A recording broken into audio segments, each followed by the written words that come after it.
সকলোৱে জানো যে ভাৰতত অন্ধবিশ্বাসৰ অভাৱ নাই, কিন্তু প্ৰতিটো অন্ধবিশ্বাসৰ পিছত কিবা নহয় কিবা লজিক নথকাও নুই কৰিব নোৱাৰি। অন্ধবিশ্বাসটো ভাৰতৰ সকলো ঘৰতেই কম বেছি পৰিমাণে প্ৰয়োগ হয়। এইটো মনা হৈছে দৈ খাই ঘৰৰ পৰা ওলালে সকলো ইম্পৰ্টেণ্ট কাম সফল হয়। আচল কথাটো হ'ল দৈয়ে আমাৰ পেটটো ঠাণ্ডা কৰি ৰাখে আৰু ইম্পৰ্টেণ্ট কাম কৰাৰ সময়ত যাতে পেটৰ কোনো অসুবিধা নহয় তাৰ প্ৰতি লক্ষ্য ৰাখে। আৰু দৈত যি চেনি দিয়া হয় তাৰ ফলত আমাৰ শৰীৰত ভালে সংখ্যক কেলৰিজ অৰ্থাৎ এনাৰ্জি পোৱা যায়, ফলত কামটো ভালকৈ সফল হোৱাত সহায় কৰে। সকলোৱে নিশ্চয় শুনিছে যে মেকুৰী আপোনাৰ ৰাস্তাৰে পাৰ হৈছে তেন্তে আপুনি আগবাঢ়িব নালাগে, তাতেই ৰৈ যাব লাগে।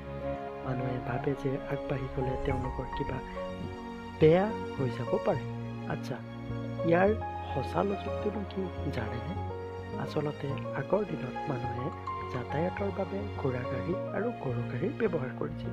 সেই সময়ত ৰাতি জংঘলৰ ৰাস্তাত বনৰীয়া মেকুৰী ৰাস্তা পাৰ হওঁতে গৰু বা ঘোঁৰাটোৱে ভয় খাইছিল, কিয়নো মেকুৰীৰ চকু ৰাতি আন্ধাৰতো জিলিকি থাকে।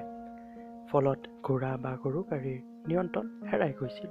সেইকাৰণে মেকুৰী ৰাস্তাৰে পাৰ হওঁতে গাড়ী খন্তেক সময়ৰ কাৰণে ৰৈ গৈছিল। সময় পাৰ হৈ গ'ল আৰু মানুহে বনৰীয়া মেকুৰীৰ ঠাইত ঘৰচীয়া মেকুৰী লৈ আহিল। আহঁত গছৰ পূজা। গাঁৱৰ সকলো ঠাইতে আহঁত গছক পূজা কৰা দেখা যায়। আহঁত গছ কিয় অন্য গছতকৈ বেলেগ আৰু ইয়াৰ পূজা কিয় কৰোঁ সেই কথা জানো আহক। স্বাভাৱিকতেই সকলো গছেই ফটোচিন্থেসিছ অৰ্থাৎ সালোক সংশ্লেষণ প্ৰক্ৰিয়াৰে কাৰ্বন ডাই অক্সাইড গ্ৰহণ কৰে আৰু অক্সিজেন বাহিৰলৈ ত্যাগ কৰে, যাৰ কাৰণে আমাৰ বায়ুমণ্ডলত অক্সিজেন আৰু শুদ্ধ বায়ুৰ সদায় সমমানত থাকে।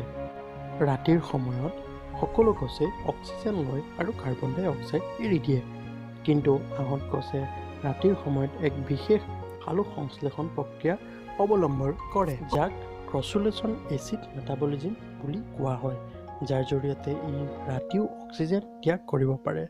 আৰু আহঁত গছ সকলোতকৈ বেছি অক্সিজেন যোগোৱা গছৰ ভিতৰত এক, আৰু ইয়াৰ পাতত বহুত আয়ুৰ্বেদিক ঔষধ বনাবলৈ ব্যৱহাৰ কৰা হয়। এইবোৰ কাৰণতে আহঁত গছক আমি পূজা কৰোঁ। হয়, মই সেই ওলমাই থোৱা নেমু জলকীয়াৰ কথাই কৈছোঁ। এক অন্ধবিশ্বাস কৰা হয় যে অলক্ষী নামৰ এজনী দেৱী আছে যিয়ে বিজনেছমেন আৰু দোকানীৰ ঘৰত বেড লাক লৈ আহে। অন্ধবিশ্বাস যে অলক্ষীয়ে জ্বলা আৰু টেঙাহে ভাল পায়। সেই দোকানৰ গৰাকীয়ে নেমু আৰু জলকীয়া কটন ৰছীৰে বান্ধি ওলমাই ৰাখে, যাতে অলক্ষীয়ে দোকান ধ্বংস কৰিবলৈ আহি সেই বস্তুবোৰ খায় আৰু তাৰ পৰা গুচি যায়। এইটো হ'ল এটা পুৰণা কথা। এতিয়া মই আপোনালোকক কওঁ আচল বৈজ্ঞানিক লজিকটো। যিডাল কটন ৰছীৰে নেমু আৰু জলকীয়া বন্ধা হয়, সেই ৰছীডালে নেমুৰ এচিডবোৰ এবজৰ্ব কৰি লয়। ইয়াৰ গোন্ধত মহ মাখি পোক পৰুৱা আদিবোৰ দোকানৰ ভিতৰলৈ আহিব নোৱাৰে। এইটো এটা সাধাৰণ কীটনাশক দৰৱ যি দোকানৰ অ'নাৰে সচৰাচৰ ব্যৱহাৰ কৰে। এইটোৱে হ'ল লজিক যিয়ে অলক্ষীৰ কথা কয়। সেয়া আচলতে কোনো অলক্ষী নহয়, কীট পতংগবোৰহে। আজিৰ ভিডিঅ'ত ইমানেই।